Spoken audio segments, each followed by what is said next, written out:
Senhor presidente, demais vereadores, aqueles que nos assistem, não pude estar presente na sexta-feira, um problema de saúde na família, mas acompanhei também como pude pelas redes sociais e vi o sucesso que foi a mobilização em Pelotas no dia da greve geral. Fiquei muito contente porque eu tinha falado na tribuna sobre esse tema, dizendo que seria importantíssimo que a mobilização tivesse a força que teve, demonstrasse a indignação das pessoas com relação a todo esse conjunto de alterações radicais na legislação social que nós temos tido no nosso país.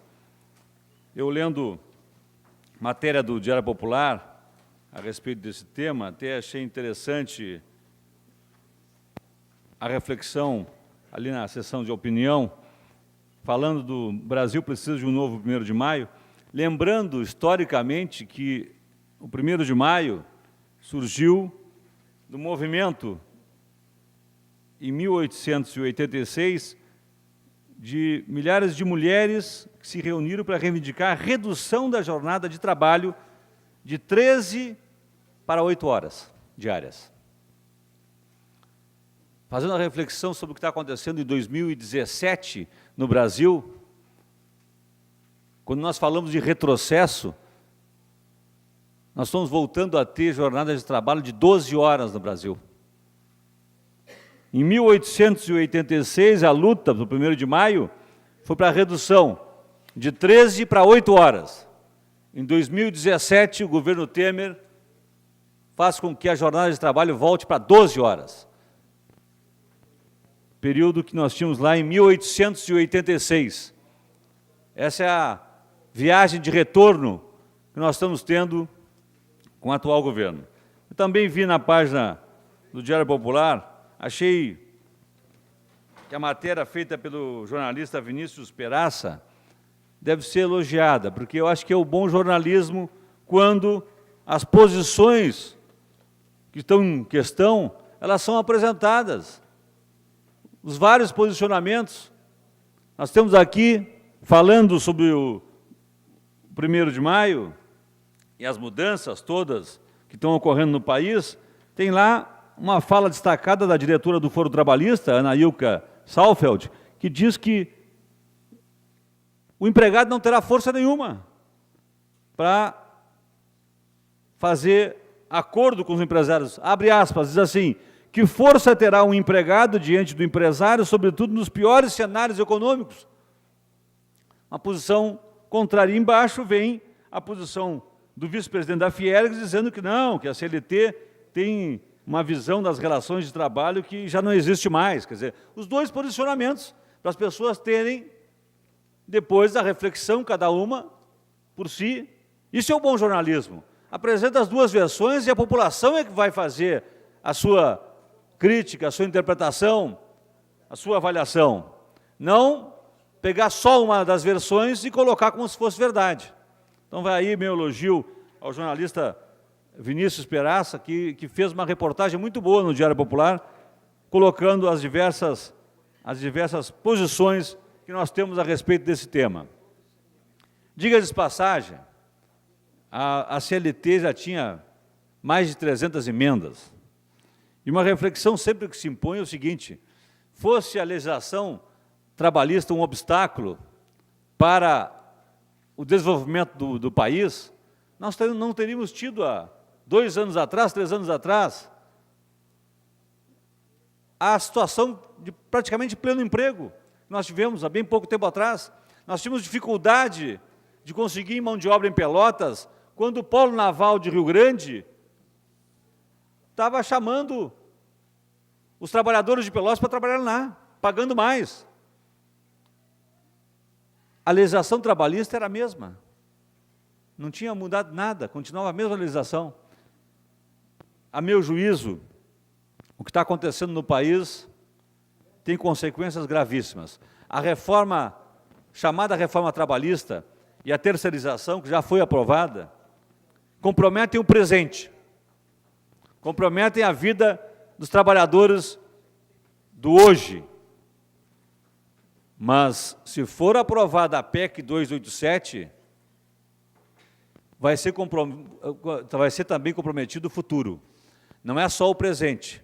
O presente já está comprometido, com a terceirização e reforma trabalhista. E o futuro será comprometido se nós não nos mobilizarmos contra a emenda constitucional 287. Como é emenda constitucional, a dificuldade deles aprovarem é maior. A reforma, a chamada reforma trabalhista e terceirização era projeto de lei. Maioria simples de 257 deputados federais presentes na Câmara dão vitória ao governo. E eles tiveram por 296 votos a aprovação da chamada reforma trabalhista. 296 para 308, faltam 12 votos. 12 votos. Eles estão perto, mas ainda não chegaram. Indecentemente, eu ouvi, hoje pela manhã, nas rádios, que o Michel Temer disse em alto bom tom: vamos ver os cargos que os deputados federais têm no governo federal e nós vamos tirar os cargos deles, se eles não votarem conosco. A que ponto nós chegamos, né? A que ponto nós chegamos? Quando a gente pensa que está no fundo do poço, eles cavam um pouco mais. A que ponto nós chegamos? O chefe do Poder Executivo Nacional diz abertamente, sem medo de nenhuma consequência, mas isso é compra de voto. Dizer que está condicionando os cargos que os deputados federais têm como indicação no governo, que vão perder os cargos, se não votaram com o governo, não tem outro nome. Isso é compra de voto. Isso não é democracia. Eles não foram eleitos, os deputados federais, para dizerem lá, votarem contra ou a favor de propostas do governo, baseado em cargos que eles indicaram na administração.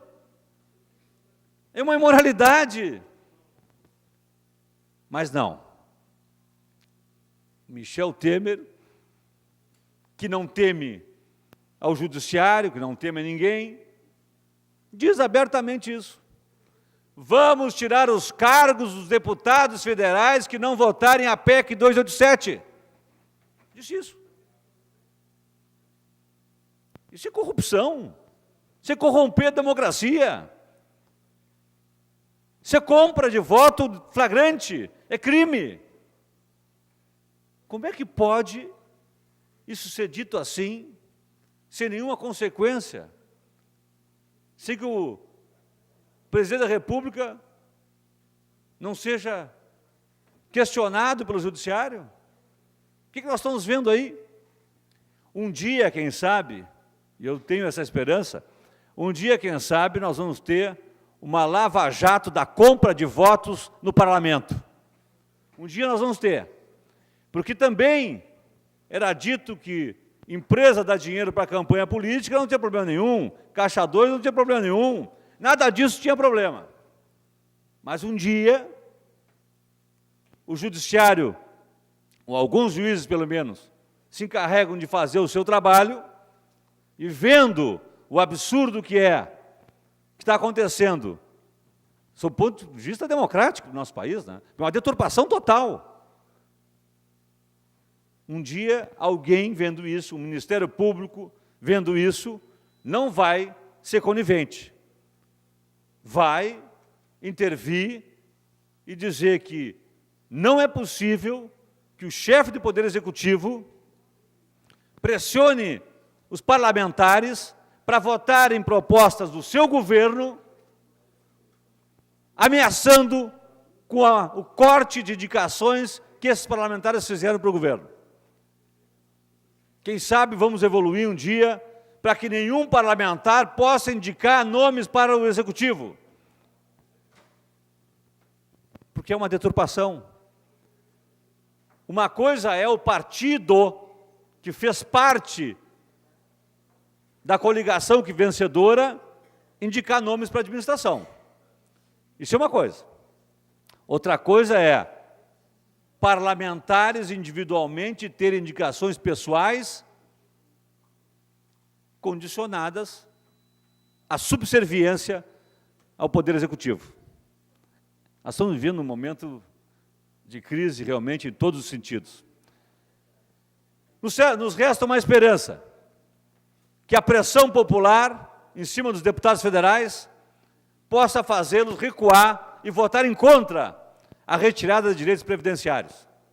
Eu insisto que cada um de nós que está nos ouvindo agora aí, na TV Câmara, através do Facebook, que cada um mande um e-mail para o deputado federal, uma carta, vá visitar aqueles que estão morando perto da casa do deputado, visite o deputado federal e interpelem os deputados federais. Exijam uma posição deles em favor dos mais fracos, daqueles que podem menos, que são os trabalhadores. Muito obrigado.